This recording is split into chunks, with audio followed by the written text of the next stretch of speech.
Can you please introduce yourself? Glenn Michaelchuk. Okay, and Glenn, you're one of the organizers of the event today. I was, yes. Can you please tell our viewers what made you to organize this event and what is your position? Well, this is the first anniversary of the massacre in Odessa, and it was very important for Canadians to commemorate it, along with Ukrainians and Russians, because the massacre is part of the conflict in Ukraine. 48 people were killed there because of the actions of the fascists in Ukraine, and their emergence under the present Kiev regime as a definite power in Ukraine.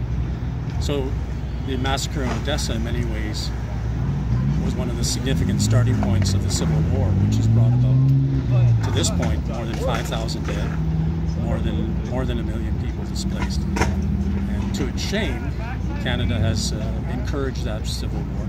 And in fact, at the time of the Odessa massacre, the Canadian government said almost nothing to commemorate the victims. In fact, Stephen Harper used it as an occasion to escalate his rhetoric about Russia and Putin. I see. Glenn, are you Ukrainian? Do you have your Ukrainian heritage? Yes, I am of Ukrainian heritage. It was my grandparents who emigrated to Canada around 1950. I see. See, the reason I ask this question is because people in Russia are absolutely sure that all Ukrainians who live in Canada supports current government in Ukraine and support the war and are of very nationalistic views. So if you can say a few words about that, and what is your position on Ukrainian-Canadian Council? Right. No, the Ukrainian population in Canada is one of the largest outside of Russia. Outside of Ukraine, I'm sorry. And in fact, it is not unanimous in its opinions that are represented by what they call the Ukrainian-Canadian Congress.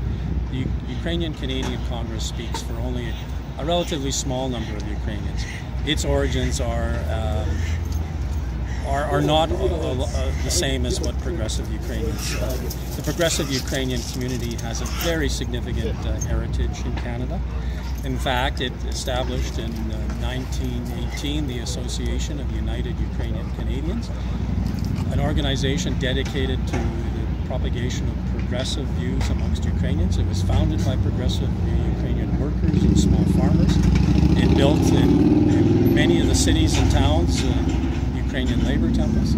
We have a very significant one here in Winnipeg, the Ukrainian Labor Temple. It's recognized as a national historic site, a provincial historic site, and a city historic site. And the basis of that is that it was part of a progressive political, social, and cultural movement in Canada of Ukrainians.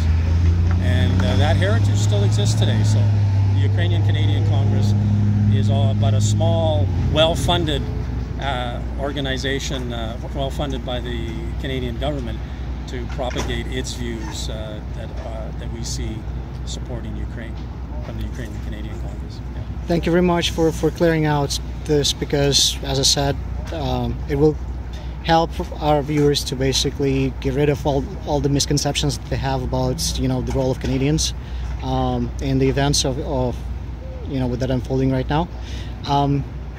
Who do you think of political parties in Canada is willing to work towards the end of hostilities inside of Ukraine? Well, to date in Canada, the immense lobbying effort of the Ukrainian-Canadian Congress has confused the situation for the political parties. The Conservatives, I think, are pretty clear on their position, with or without the lobbying efforts of the Ukrainian-Canadian Congress, because the Conservative Party is committed to neoliberalism. It would like to see the integration of Ukraine into Europe and into NATO. The other parties, if we speak of the NDP, the Liberals and the Greens, they are under constant pressure from the Ukrainian-Canadian Congress to support the views of the Ukrainian-Canadian Congress. So there's a lot of work to be done there to convince them otherwise. To its credit, that situation is beginning to change, I believe. Most recently, the New Democratic Party said did not fall in behind Harper's decision to send 200 military trainers. it held back. It's saying Parliament should discuss this question. So I think the situation is beginning to change because of the fact that Canadians are beginning to raise the issues about Ukraine in a significant way. Today's demonstration was important for that, to break that narrative.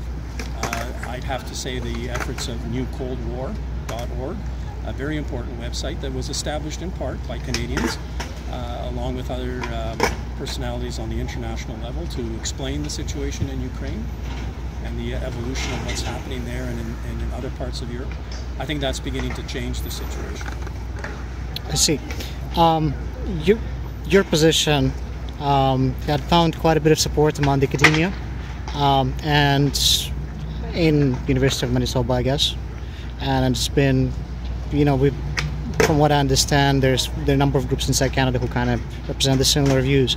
Is there any type of cooperation between them that you've seen or not? Yes, there is. That's beginning to develop too. Around meetings on Ukraine. So that situation has changed dramatically in the past year as people reach out and coordinate their activities, yes. Okay, and one more question. Yesterday was May 1st, and we had quite a successful demonstration here in Canada, and here in Winnipeg. And I know that Winnipeg has a very long history of labor movements. Can you say a few words about that, and to our Russian viewers as well, that they're not the only ones who do, still remember the May 1st? That's right. May 1st, we've had for many years now demonstration on May 1st in Winnipeg, organized by the local Trades and Labor Council in Winnipeg. Yesterday we had about 200 people into the streets on May Day.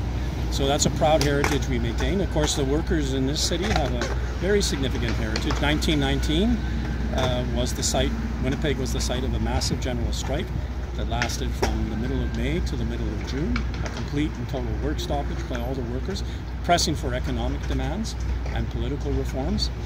So Winnipeg has that very proud and historic tradition. And Canadian workers as a whole have always been there in those struggles.